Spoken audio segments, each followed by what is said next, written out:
नमस्कार दोस्तों, बहुत बहुत स्वागत है आपका edutech Himachal Pradesh YouTube channel पर। मेरा नाम है दिवांशु गुप्ता। तो चलिए शुरू करें हम आज का करंट अफेयर्स का सेशन। तो दोस्तों, पहले तो बहुत बहुत शुभकामनाएं हमारे दो युवा इंजीनियर्स को, जिनको कि Amazon ने 1.12 करोड़ का पैकेज ऑफर किया है, राइट। तो ये हमारे IIT हमीरपुर के ग्रेजुएट्स हैं। तो IIT हमीरपुर के लिए एक बहुत ही खुशी की बात है ये, और हम सभी हिमाचलियों के लिए, हमारे हिमाचल के एस्पिरेंट्स के लिए एक बहुत ही मोटिवेशन का हम जरिया लेकर चल सकते हैं इनको, कि हम भी ऐसे ही कुछ बड़ा करके दिखाएंगे। ठीक है, तो चलें फिर आज के सेशन की तरफ करें शुरू आज का session with the homework question from previous video. Which of the following is a communicable disease. तो ये क्वेश्चन एक ऐसा क्वेश्चन है जो कि हम पहले एग्जाम में देख चुके हैं, राइट। तो ऐसे क्वेश्चन एग्जाम में पूछे जाते हैं, कौन सी इनमें से कम्युनिकेबल डिजीज है? बर्ड फ्लू, हाइपरटेंशन, डायबिटीज या नन ऑफ द अबव।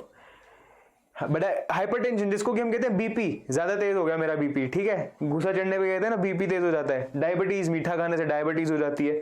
तो ये दोनों जो है हमारी नॉन कम्युनिकेबल डिजीज है। कम्युनिकेबल डिजीज है हमारी बर्ड फ्लू। तो बर्ड फ्लू के बारे में थोड़ा सा पढ़ लेते हैं। यहाँ पर न्यूज ये है कि रिसेंटली हमारे केरला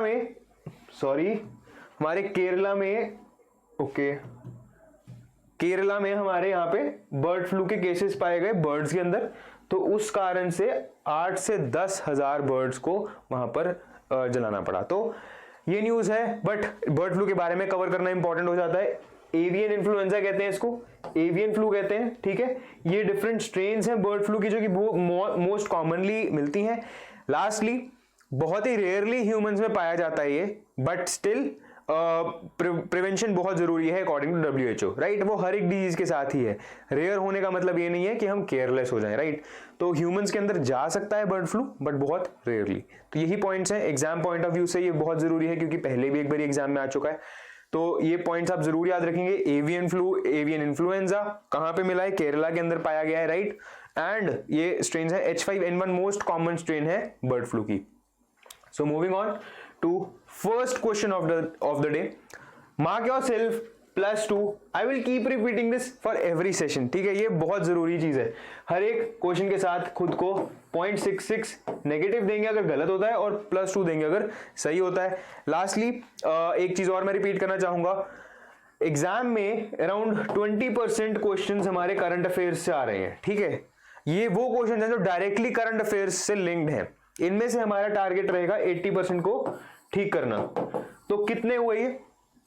20 में से 80%, मतलब हमें 16 क्वेश्चंस ठीक करने ही करने हैं, और मतलब 32 मार्क्स का हमारा स्कोर जो है हम एम करके चलेंगे कि हमें सिर्फ और सिर्फ करंट अफेयर्स से निकाल कर लेकर चलना है। ये तो वो हो गया जो हमें डायरेक्ट बेनिफिट मिल रहा है ऑफ करंट अफेयर्स। बट आप ये देखिए, इनडायरेक्टली हम मेंस के अंदर इसको एज फॉर्डर मटेरियल यूज करेंगे, इंटरव्यू के अंदर हमारी नॉलेज झलकेगी, और एक जो हमें रेलेवेंस मिलेगा ना पास्ट, प्रेजेंट और फ्यूचर का, वो ये करंट अफेयर्स ही हमें देंगे। सेशंस को जल्दी जल्दी चलेंगे, हम करेंगे हम एग्जाम पॉइंट ऑफ व्यू से क्रैक करने के लिए, ठीक है। तो नोटबुक, पेन, पेंसिल लेके आइए, नोट्स बनाइए, PDF मिलती है सेशन की, रिवाइज कीजिए। संडे का दिन आपके लिए रिविजन के लिए है। तो ये चलो हम डिस्कशन बाद में करते हैं। अभी के लिए, where is central university of Himachal Pradesh located? तो सेंट्रल यूनिवर्सिटी कहां है हिमाचल प्रदेश में? ऑप्शन है शिमला, हमीरपुर, धर्मशाला या Mandi. The right answer is Dharamshala. तो न्यूज ये है कि central university of Himachal Pradesh, central university headquartered from Dharamshala, ठीक है। तो धर्मशाला के हिमाचल प्रदेश में है, लेकिन अभी यहाँ पे टेम्परेरी कैंपस है, उसके परमानेंट कैंपस की अप्रूवल मिल गई है धर्मशाला के अंदर, ठीक है। तो याद रखेंगे इस पॉइंट को, ठीक है, easy to remember. On similar lines, next question is what is the maiden name of Atal medical and research university? इसको शॉर्ट फॉर्म में कहते हैं अमरू। तो अमरू का पहला पुराना नाम क्या था? ऑप्शन है Himachal Pradesh university of health sciences, Atal Himachal university, Himachal Pradesh university of medical research, या नन ऑफ द अबव। तो यहाँ पे सी आएगा, ठीक है, Himachal Pradesh university of medical research. The right answer is Himachal Pradesh university of health sciences. तो ये है इसका सही जवाब। तो चले न्यूज की तरफ। इसमें भी सेम न्यूज है कि हमारा अभी टेम्परेरी कैंपस चल रहा था, और परमानेंट कैंपस की हमारे को अप्रूवल मिल गई है। कहां पे? मंडी डिस्ट्रिक्ट के अंदर, ठीक है। तो मंडी में हमारे Atal medical and research university का परमानेंट कैंपस आएगा। सेकेंडली, इसके साथ एक चीज जो बहुत जरूरी हो जाती है याद करनी, वो है कि काम क्या है हमारे Atal medical and research university का। ये है एक यूनिफॉर्मिटी क्रिएट करना in standards of education in streams of health sciences. तो हेल्थ साइंसेज की जितनी भी हमारी आगे वाली स्ट्रीम्स हैं, डेंटल साइंस हो गई, कोई भी हमारी मेडिकल साइंसेज को लेके स्ट्रीम के अंदर एक यूनिफॉर्मिटी रखना बहुत ज्यादा जरूरी है। क्यों? इमेजिन कीजिए आपकी स्टडीज एक डिफरेंट पर्सपेक्टिव या डिफरेंट ओपिनियन देती हैं compare to the studies of a person from a different university. मतलब दो यूनिवर्सिटीज के लोग एक ही चीज के अलग अलग अगर ओपिनियन लेके चलेंगे, वो भी एक हेल्थ साइंसेज जैसी फील्ड में, तो क्या केओस बन सकता है, राइट। तो एक यूनिफॉर्मिटी क्रिएट करके रखना अमरू का काम है, ठीक है। तो याद रखेंगे हम, ठीक है, बहुत ईजी है ना। इनके जो वाइस चांसलर है ना, इनका नाम है डॉक्टर सुरेंद्र कश्यप। तो इनको एक अवार्ड मिला था of national academic and medical sciences in 2021 for outstanding contribution for the advancement of medical sciences at Varanasi, ठीक है। तो ये एक सेकेंडरी पॉइंट है, याद रखने को हम याद रख सकते हैं, कोई बड़ी बात नहीं है, ठीक है। बट जो मेन क्रक्स थी न्यूज की वो मैंने आपको बता दी है कि permanent campus of AMRU will be coming up in Mandi. So moving on to question number 3, which of the following countries is not a member of International Solar Alliance? जितना भी एम्फसाइज करूं कम है कि इंटरनेशनल सोलर अलायंस एक बहुत important topic है, ठीक है। तो इनमें से किसका इनमें से कौन सी कंट्री हमारी मेंबर नहीं है इंटरनेशनल सोलर अलायंस की? The options are France, Switzerland, USA और India. The right answer is Switzerland. So let's discuss about the news. UN General Assembly, United Nations General Assembly has given the observer status to International Solar Alliance, ठीक है। तो International Solar Alliance India और France ने मिलकर launch किया था। India head करती है इंटरनेशनल सोलर अलायंस को, इसके हेडक्वार्टर्स गुरुग्राम हरियाणा में है। तो ये बहुत ज्यादा हम कह सकते हैं इंपॉर्टेंट टॉपिक है from exam point of view. जो हमारा मेन गोल है, जो हम अचीव करना चाहते हैं थ्रू इंटरनेशनल सोलर अलायंस, वो सस्टेनेबल डेवलपमेंट की तरफ हिंट करता है, ठीक है। इंडिया इसको हेड कर रहा है। तो कुछ ऐसे हम कह सकते हैं ना, हमारे को कुछ ऐसे डायमेंशंस मिल जाते हैं जो कि हमें बताते हैं कि ये टॉपिक बहुत जरूरी है। तो इंटरनेशनल सोलर अलायंस उनमें से एक टॉपिक है। तो हम क्या करेंगे, इसको हम डिटेल में पढ़ेंगे, राइट। अगर आपको पता है इसके बारे में, वेल एंड गुड।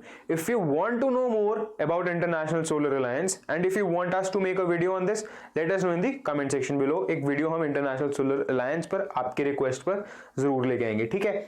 मैं आपको कुछ अगर पॉइंट्स स्पेशली बताने हो तो मैं कहूंगा कि एक तो 101 कंट्रीज इसकी मेंबर हैं, जिनमें से कि USA is the 101st member.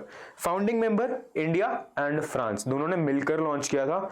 India जो है हेड कर रहा है इसको, जो डायरेक्टर जनरल है वो इंडियन है, ठीक है। Headquarters are in Gurugram Haryana. Obviously काम क्या है इंटरनेशनल सोलर अलायंस का? देखिए, प्रधानमंत्री श्री नरेंद्र मोदी जी का एक आइडिया था, एक सपना था कि अगर भारत पूरा अर्थ एक है, सन एक है, तो उस पूरे सन से पूरे अर्थ को एनर्जी एक साथ मिलनी चाहिए। मतलब भले ही एक तरफ अंधेरा हो और एक तरफ दिन हो, एक तरफ रात हो, बट रात वाली साइड पे भी अर्थ पर दूसरी तरफ से एनर्जी आनी चाहिए थ्रू सोलर पावर। तो आइडिया बहुत अच्छा है, इसकी एग्जीक्यूशन के लिए इंटरनेशनल सोलर अलायंस को लाया गया। इसको पूरे डिटेल में समझना चाहते हैं अगर आप, तो जरूर एक वीडियो बना देंगे, नीचे कमेंट सेक्शन में बताइएगा। मेरा पार्ट था यहाँ पर अभी के लिए आपको करंट अफेयर्स प्रोवाइड करना, वो मैंने आपको बताया है कि ऑब्जर्वर स्टेटस मिल गया है at United Nations General Assembly, from the United Nations General Assembly to the International Solar Alliance, right? So moving on to question 4. Recently in news, laser communications relay demonstration LCRD has been launched by which of the following space agencies? तो options हैं ISRO, Roscosmos, NASA या JAXA. So the right answer for question number 4 is our NASA. तो NASA ने recently क्या किया है, laser communication relay demonstration को launch किया है। जैसा आपको नाम ही बता रहा है, लेजर कम्युनिकेशन, मतलब हम कह सकते हैं ऑप्टिकल। लेजर एक ऑप्टिकल चीज है, राइट, हमें दिखती है। वेवलेंथ जो है लेजर की वो ऑप्टिकल स्पेक्ट्रम में आती है। तो ऑप्टिकल कम्युनिकेशन सिस्टम है ये एक, जो कि स्पेस में लॉन्च किया है नासा ने। इसका ऑब्जेक्टिव क्या है?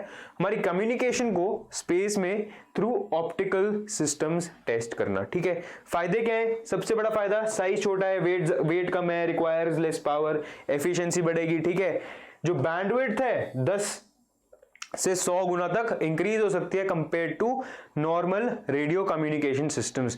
तो अभी हम यूज करते हैं रेडियो कम्युनिकेशन सिस्टम्स का, उससे बैंडविड्थ जो है 10 to 100 टाइम्स इंक्रीज हो सकती है, राइट। तो बहुत ही बढ़िया टेक्नोलॉजी है। First ever laser communication system है launched by NASA in the space, right. So very good, याद रखेंगे इसको, LCRD और नासा ने लॉन्च किया इसको, right. So moving on to the homework question for today. Which of the following districts of Himachal Pradesh has topped the HP District Good Governance Index Annual Report 2020? अरे sir ये तो पुराना question है, अब आपके दिमाग में आ रहा होगा ये, राइट। तो दोस्तों बात ऐसी है, संडे है, कल का दिन छुट्टी का दिन है। हम क्या करेंगे, अभी तक के जितने भी सेशंस हुए हैं हमारे, एक प्लेलिस्ट बनी हुई है, सेशंस में जाइए, पीडीएफ्स लीजिए, पढ़िए उनको। क्यों? क्योंकि क्वेश्चंस को, वही बात है, सिर्फ पढ़ने से कुछ नहीं होगा, याद भी रखना पड़ेगा। और रिवीजन, आज को हमें सिर्फ 1 हफ्ता हुआ है याद करें, अगले हफ्ते में हम और 5 दिन 5 दिन डेली की 5-5 6 करंट अफेयर्स करेंगे।